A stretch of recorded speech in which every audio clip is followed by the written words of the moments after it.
નમસ્કાર મિત્રો, ખંભાતની અગ્રેસર માધવલાલ શાહ હાઈસ્કૂલમાં વાલી સંમેલન યોજાયું. ધ કેમ્બે એજ્યુકેશન સોસાયટી સંચાલિત ખંભાતની અગ્રીમ હરોળની શૈક્ષણિક સંસ્થા માધવલાલ શાહ હાઈસ્કૂલમાં તારીખ 17 ઓગસ્ટ 2024 શનિવારના રોજ વાલી સંમેલન યોજવામાં આવ્યું હતું. કાર્યક્રમની શરૂઆતમાં પ્રાસંગિક ઉદ્બોધન અને શાબ્દિક સ્વાગત શાળાના આચાર્ય અનિલભાઈ સી પરમારે કર્યું.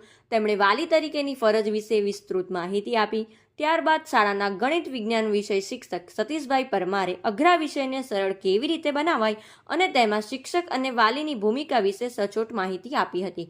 જ્યારે ભાષા શિક્ષક તરીકે એ.બી. પરમારે પણ જુદા જુદા દ્રષ્ટાંત દ્વારા વિદ્યાર્થીઓને ભાષામાં પડતી મુશ્કેલીઓ અને એના ઉપાયનું વર્ણન કર્યું હતું. અંગ્રેજી વિષયના શિક્ષક અલ્પેશભાઈ વી પરમારે સુંદર દ્રષ્ટાંત દ્વારા શૈક્ષણિક સજ્જતા કેવી રીતે કેળવાય તેના વિશે જણાવ્યું હતું. આ પ્રસંગે ધ કેમ્બે એજ્યુકેશન સોસાયટીના માનદ મંત્રી હેમેન્દ્રભાઈ શાહે બાળકની સુસુપ્ત શક્તિઓની ઓળખ કેવી રીતે કરવી તથા શિક્ષક, શાળા, મંડળ, વાલી અને શિક્ષણ પ્રણાલી મળીને એક શ્રેષ્ઠ વિદ્યાર્થીનું ઘડતર કેવી રીતે થાય તેની રસપ્રદ માહિતી આપી હતી. વાલીગણમાંથી હિતેશભાઈ પ્રજાપતિએ પણ પોતાના અભિપ્રાય આપ્યા હતા. સમગ્ર કાર્યક્રમનું સંચાલન જે.બી. પ્રજાપતિએ કર્યું હતું. કાર્યક્રમમાં આભાર વિધિ સીપી તરાલે કરી હતી. તમારા પેરેન્ટ્સે, તમારા સગાવાલાએ, તમારા આડોશી પાડોશીએ, તમારા મિત્રો એવું કહ્યું કે હવે તમે 10મામાં આવ્યા.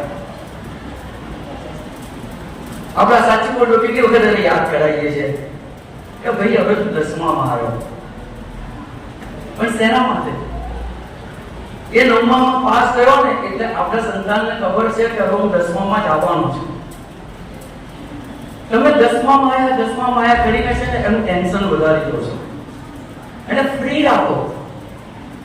એને 9મા સુધી તો ઘણી બધી પરીક્ષાઓ આપેલી છે. 10મામાં એવી જ પરીક્ષા આપવાની છે. ફક્ત ફરક એટલો છે કે 10માનું વર્ષ એક કેરિયર વર્ષ છે. એટલે થોડીક આપણે એની પાછળ સજાગતા રાખવી પડે. પણ બારે કરીએ તો આપણે એમ કહીએ ને બેટા 10મામાં આવ્યો, હવે આમ ના કર, હવે આમ ના કર. જરૂરી નથી એવું.